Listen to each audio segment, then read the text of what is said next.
If you have a tripod that you like, that works for you, now is a good time to click away. No, go, really, click, because the Artcise AS ADC is an intriguing set of sticks at a great price. Not perfect, no tripod is, but fairly exceptional. And I probably should have clicked away instead of buying one. Let me explain. Carbon fiber tripods, let's be honest, they're alluring, visually magnetic, and oh so very that was embarrassing. More on that feature in a moment. In a way, I'm going to review two tripods, both my old Sanford Provista GR, bit of a weird name, and this new carbon fiber Artcise AS ADC. They're both excellent tripods in my opinion, and both professional quality. Yet somehow, despite performing the same function, they're very different. The Provista GR is sturdy, aluminum, and weighs about 7 pounds without the head. It has a minimum height of 28 inches and a maximum height of 52 inches, or 4 feet 4 inches, which is just tall enough in my opinion. With the head and the camera, it reaches just below the chin of your average male adult, making it good for head and shoulder shots. Folded, it collapses down to 25 inches without the head.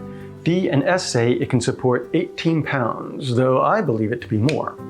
It has a 75mm bowl, which is compatible with most top-of-the-line fluid heads, and everything is just easy to adjust.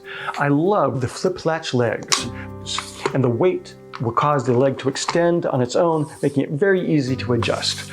For roughly $140, it comes with the FM80 head, which is middling quality. It's fairly smooth and very sturdy, nothing to write home about, and it can do your average pan and tilt just fine.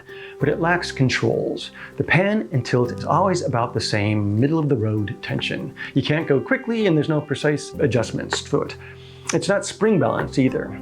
I rarely pan or tilt in my videos, so it's not much of an issue for me, but I did replace it with the classic Manfrotto 502 a few years back. Speaking of which, this tripod is 10 years old and it still operates perfectly. Everything is smooth, though I did have to replace one of the lock clasps about 4 years ago. But D&S honored their 10-year warranty and sent out the parts quickly. I also love that it's smaller, lighter, and easier to set up than your average triple leg column tripod. There's really not much that I dislike about the Provista GR, which isn't to say that it can't be improved. It could be lighter, the lack mechanisms for the leg angles have to be pulled out and then adjusted and then pushed back in, which is a little bit awkward. It doesn't have spiked feet, and I've always been jealous of tripods with 1/4-inch holes for attaching magic arms and things. And maybe want a tripod that can support a heavier load. But for most users, all of these are pretty minor and never really come into play. At the same time, I've always been curious about carbon fiber tripods. It's just the brand name ones are so dang expensive. A carbon fiber tripod that is capable of doing what my Provista GR can do will generally start around $300 and quickly go up to $1,000 or more. Then I stumbled across Artsize. The Artsize is the same company as Innerel, which is ever so slightly more familiar in the US.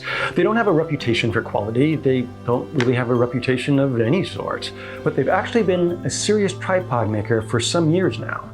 Here's what I like about the Artsize. At 4 pounds, it's pretty light. The legs are in 3 segments, which means it's both more compact with a minimum height of 21 inches and taller with a maximum height of 64 inches, making it both bigger and smaller than my Sanford. It's so tall, in fact, that for most standing shots, I only use 2 out of the 3 sections. The legs too are quite thick. They spread wider than the D and S, and therefore you can get the camera down to about 5.5 inches. Best of all, if you take off the head and the rubber feet, you can fit the Artsize into a carry-on suitcase, making it an excellent choice for travel. Artrise claims that it will support a whopping 44 pounds, and I'm inclined to believe them. It's tightly constructed, so much so that the legs actually squeak from the air compression when you push them back in. Now, these leg latches are superior to the Davis. They are spring-loaded, so they'll snap back into place. It has a 1/4-inch attachment, and they even throw in a magic arm. And even the bag is a nice, sturdy affair. They've included a modifier if you don't have a bowl fluid head, and the rubber feet can be replaced with spikes, which are also included. It's smaller, lighter, can support more weight, go higher, and take attachments better than my Sanford. And the total cost is $180. Still not sold on the Artsize? then compare it to the vaunted iFootage Gazelle TC6. They're both carbon fiber, weigh about the same, and are equally tall, though the Artrise gets there with the more sturdy 3-leg design rather than a final extension pole. The Artsize can go 2 inches lower and folds 2 inches smaller. The iFootage has 8 layers of carbon fiber with a max load of 18 pounds, and the Artrise has 10 layers, making the legs thicker and can hold up to 44 pounds. Yet the tripods weigh the same. That's probably because the iFootage has these lovely flip-latch leg locks, but for that one advantage, you'll pay an additional $130. Thinking of the Gitzo GT5543LS, it'll go an inch lower, but it is 2 inches shorter on the max height and weighs 2 pounds more, though it will support 88 pounds if that's what you need. The price is just $1,300, and you'll have to buy your spikes separately. Balanced against the competition, the Artrise starts to sound just about perfect, except that I'd prefer those switch latches.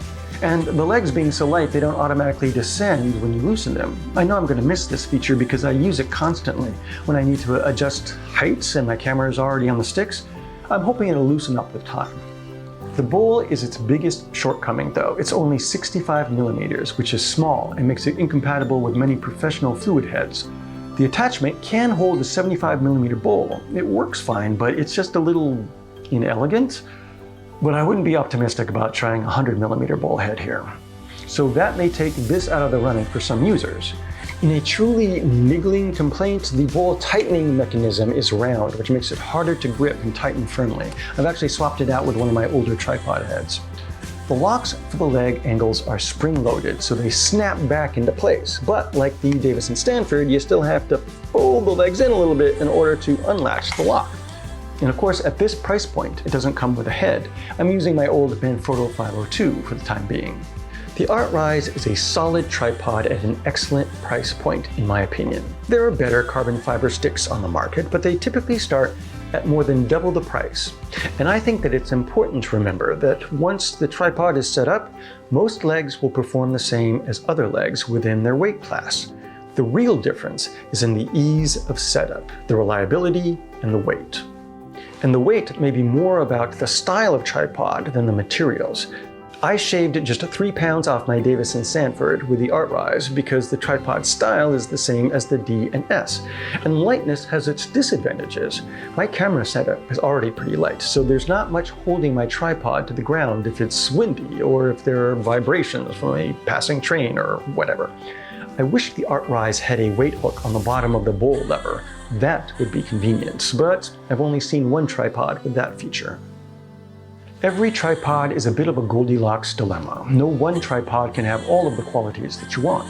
Fine control over adjustments tend to be time-consuming. Lightness opens one up to vibrations. Compact tripods are often too short or too flimsy. Multiple segments on a tripod can add to instability and more fuss. Given that reality, I think that both of these tripods do a fine job of balancing the trade-offs, each in their own way. The question is, what is your balance? Now, if I were only able to buy one, I would